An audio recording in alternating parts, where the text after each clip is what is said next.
Hello, my name is Ryan, and I will be talking about why companies should adapt flexible scheduling to improve employee mental health in the workplace.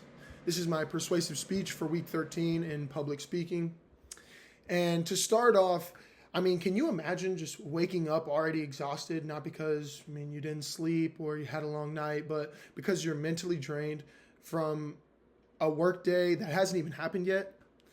Many of us have had mornings like that where the structure of our day feels heavier than the work itself really is. And after researching mental health in the workplace for my last speech, I realized just how common this experience really is. So I decided to dive a little deeper into this. And I've continued looking into this topic using credible sources like Mental Health America, the American Psychological Association, and the U.S. Surgeon General. And the more I've researched and read, the clearer it becomes that this is one of the biggest things in the United States. And it's one of the most fixable things, actually, because most of the causes are because of scheduling. And today I'm going to show you three things. First, how traditional schedules harm mental health in general. Second, why flexible scheduling improves well-being and productivity. And third, how companies can adopt flexibility in scheduling and simple, realistic ways and fixes that can go ahead and start now. But let's start with the problem. Traditional 8 to 5, one-size-fits-all schedules might be familiar and might be the most, I would say, relatable things as people go on through their daily life. And it becomes very serious whenever mental health is involved because Mental Health America reports that when people have little control over their schedule, they're more likely to experience burnout, anxiety, emotional exhaustion, and that ends up dragging down productivity and many other things. But also, according to American Psychological Association, strict schedules also create more work-life conflict. A major contribution to this is depression and low job satisfaction.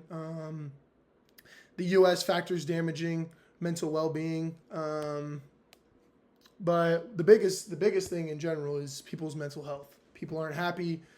People are quitting jobs, and this makes sense when employees feel trapped by their schedule, whether it's rushing for children to get their child, fighting traffic, or managing their health around fixed hours. Stress builds quickly. It becomes harder to concentrate, harder to stay motivated, harder to stay disciplined over time. And it's hard to maintain a good mental health. If schedules work against a person's life instead of with it, that stress follows them every single day. And when we understand just how much rigid scheduling harms employees, it becomes clear why flexible scheduling is such an effective solution. Flexible scheduling isn't just convenient, it's proven to support better mental health. Research from the APA shows that when employees have flexible hours, their stress levels drop, their motivation increases, and they're able to build healthier daily routines. But Mental Health America also reports that employees with flexible options experience higher morale and lower burnout, which equals higher productivity and better success for the company or organization. And once again, the Surgeon General highlights flexibility as a key factor in long-term workplace well-being. But beyond mental health, flexibility helps companies too as well. So it's kind of a win-win. When employees with more control are often more energized, more focused, and more productive, they're also more likely to stay with their employer, reducing turnover and saving companies' monies, overall company money. So flexibility isn't a trade-off; it's a win-win. Since flexible scheduling clearly helps employees and companies, the next step is understanding how to put it into practice. So a lot of companies worry that flexible scheduling requires a lot of overhaul, but that's just not true. The Surgeon General explains that even small changes can make a big difference. But this also includes staggered start times, hybrid work, remote learning is big now, and remote work is big. So those are big things because you can work from the comfort of your own home. APA supports giving employees just a little autonomy, like choosing when to begin and when to end their workday.